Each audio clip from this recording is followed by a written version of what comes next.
Do you ever feel stuck, like you're living your life on autopilot? Are you ready to shift into high gear and reach the success you so richly deserve? Welcome to the Play Big Movement podcast. I am your host, Sharon Lechter, entrepreneur, business strategist, and best-selling author. Playing big is not about settling for good enough or being comfortable. It is about reaching your highest potential and achieving your greatest success. Join me in my Play Big movement as I interview top experts in business, money, and entrepreneurship, all ready to serve you and to help you play big, be number one in your field, live your legacy, and create maximum impact. Welcome, everybody, to this segment of the Play Big Movement podcast with Sharon Lechter. And I'm excited to introduce you to a very new friend of mine, and an incredible, heart-centered, highly successful entrepreneur, and now really giving so much back to the community. Gene Birdwell, thank you for being with me today, Gene. Thank you, Sharon. It's my pleasure, and you're too kind. Thank you. Well, as you can tell, he's not from New York City. He's from Houston, Texas. And I asked him for his bio, and he's such an humble man. His bio that he sent me was, I'm a graduate engineer with an MBA degree and business owner and entrepreneur of 3 startup companies, now in various stages of operation.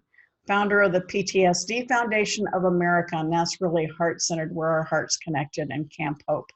Now he's founder of the Birdwell Foundation for PTSD. And that is like one of the most humble bios I have ever received for anybody that I've interviewed. Gene is highly successful. His Birdwell Construction Company does these massive projects, and he has touched so many lives. And he keeps saying that it's God's money and he's just renting it. He's just taking care of it for him. But Gene, you really, truly have been a huge success. Tell me a little bit more about little Gene, about how you got started.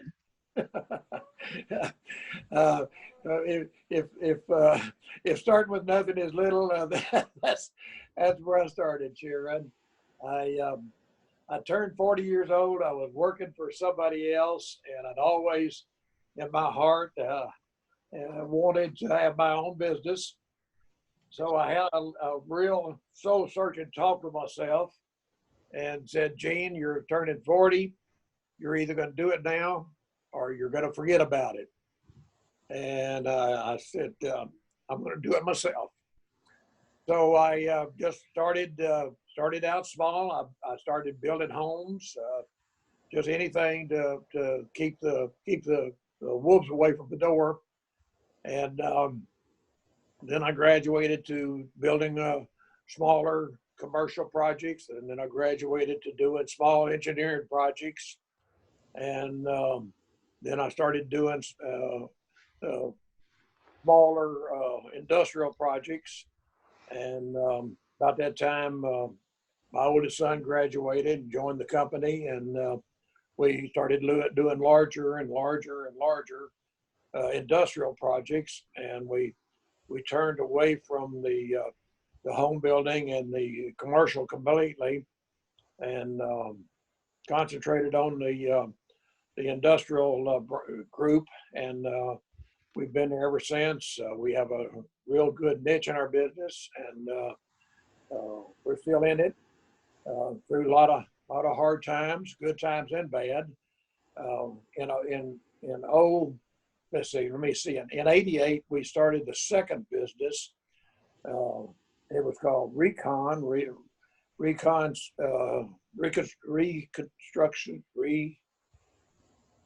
Rehabilitation Construction Services, and we started in the cleanup of hazardous waste sites in '88, and we got in on the ground floor of that business, that kind of business, and actually we were just about pioneers in the construction companies being in the environmental field, and that company was highly successful. We started out day one profitable, and I thank the Lord. And we sold that company in '08, and they bought the property that we were on, and I owned the property in the old location, and we sold them that location. And my youngest son was running that company at the time for us, and my older son had taken over control and running of the Birdwell Construction business. And so my oldest son and I bought a piece of land across the street from the old location, and we built a new facility there, and we moved in there in '08. And we've been here since, and we've been in business at Birdwell Constructions for 40 years now. And we sold the environmental company after 20 years. My son is still with it, runs it for his group of investors, and he kept a small percentage of it, but he's still with them and running it for them.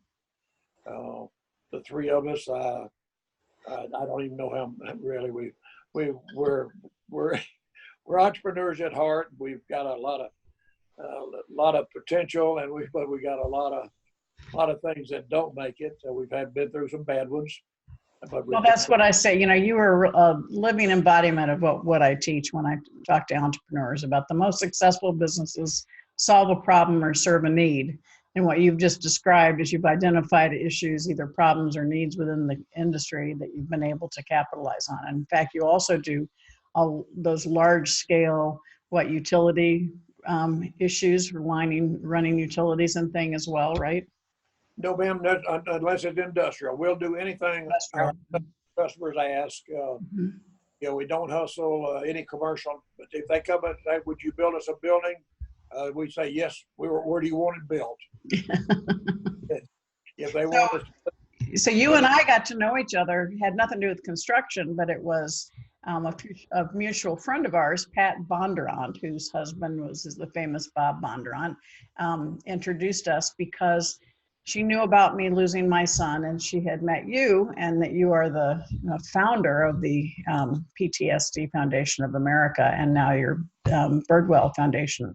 So tell us a little bit how that got started. How did that passion get turned on in your life? Sharon, that was kind of a surprise thing that nobody anticipated.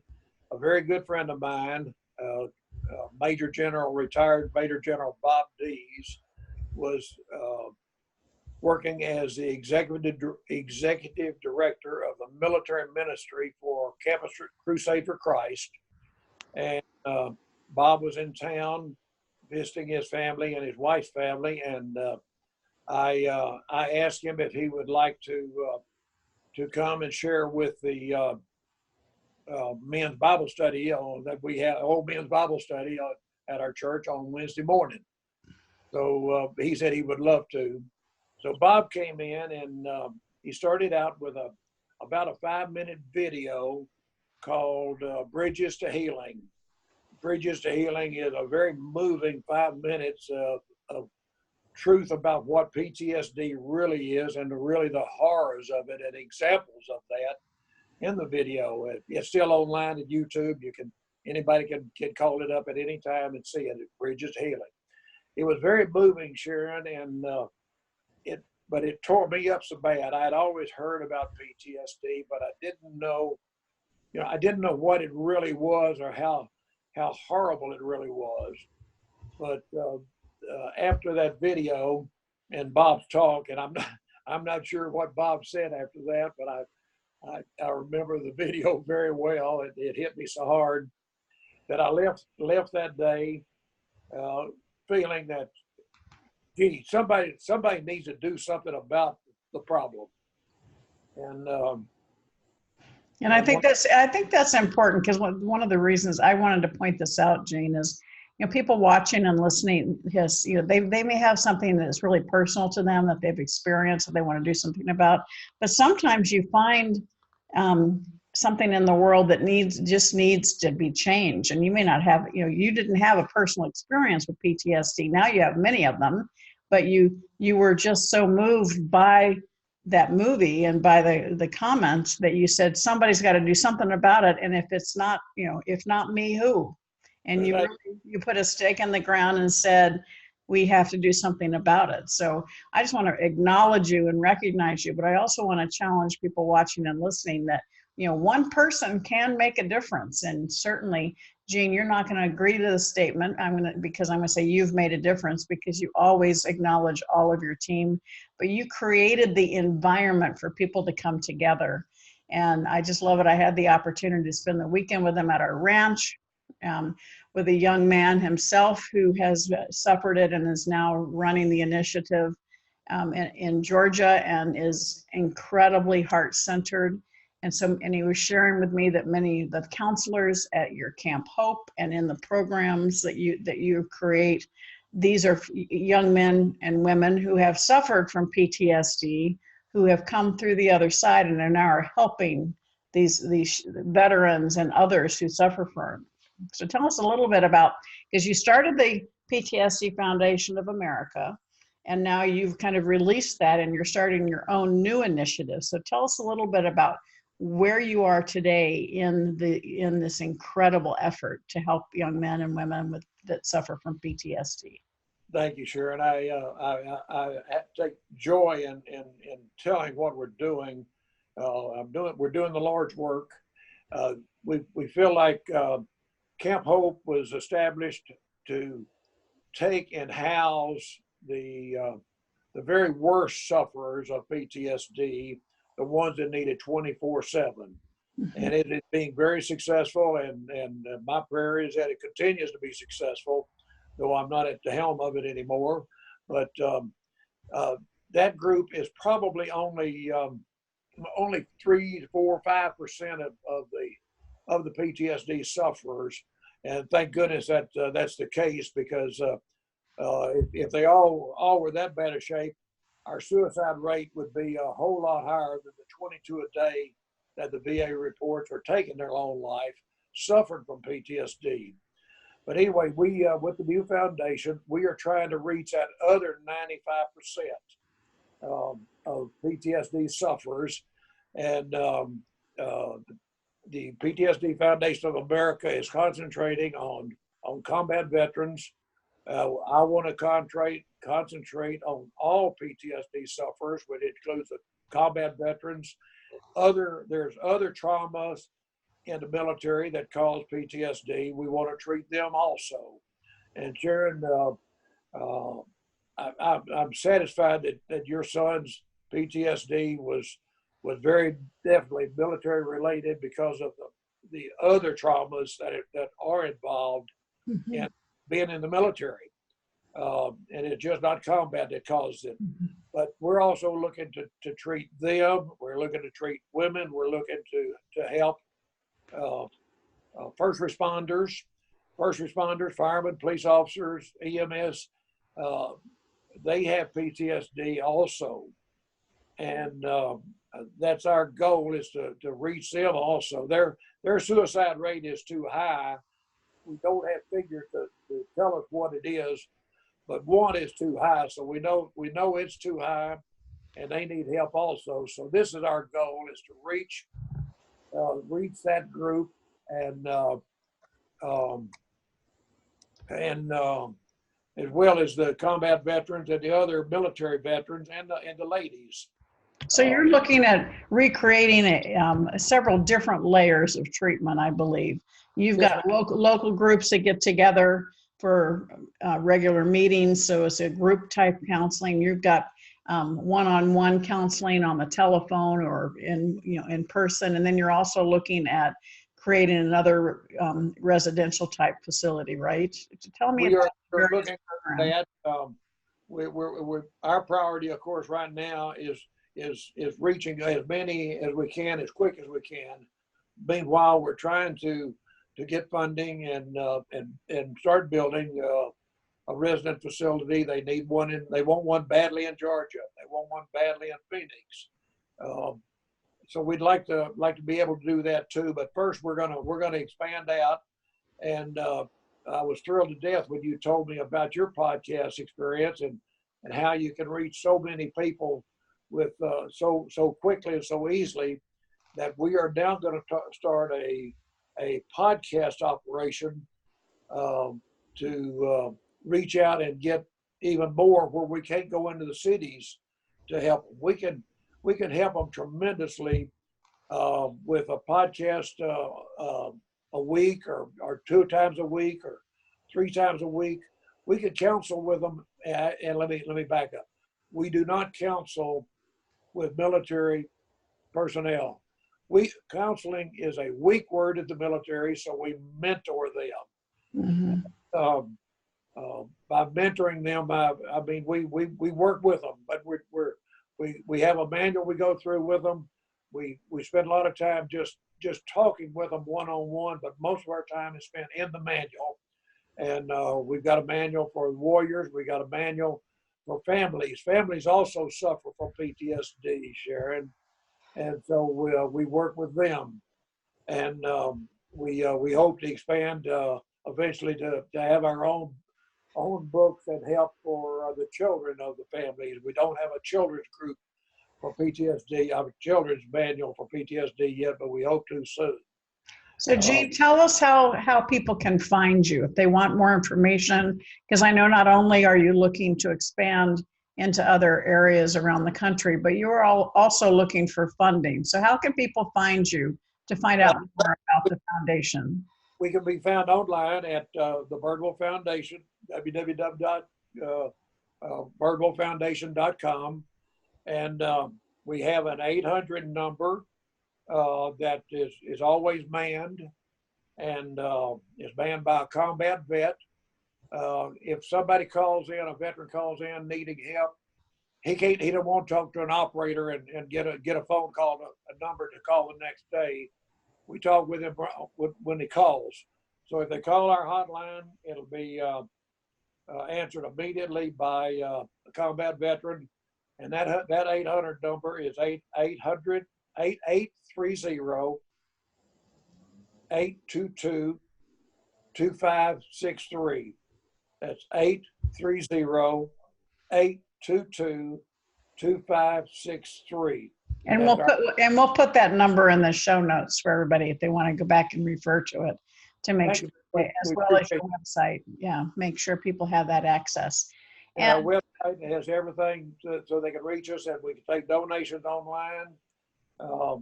My phone number, and Sharon, I answer it all the time myself, is